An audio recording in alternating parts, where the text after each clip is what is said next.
The most common cause is pelvic inflammatory disease. Basically, we are referring to self-injectings. Now, what is self-injectings? Generally, in normal people, an fallopian tube is lined by cilia-like structure, which is helping in the peristalsis.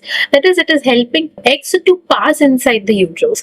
Whenever in patients of self-injectees, this hair-like structures are not working or they are damaged due to the infection. So what happens? The eggs which will come and stay in the tube, when they get fertilized, they are not able to go in inside the uterus, and many of the times it will stay there only and lead to ectopic pregnancy. Then other causes like failure of contraceptive devices, like for example intrauterine device.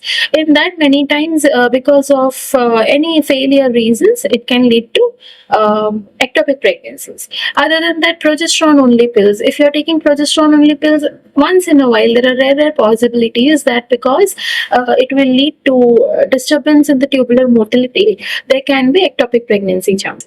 The others can be failure of contraception, like in case when you have underwent sometimes in family planning surgery. In that cases, there is a risk of reepithelialization, because of which again a tubal ectopic can happen.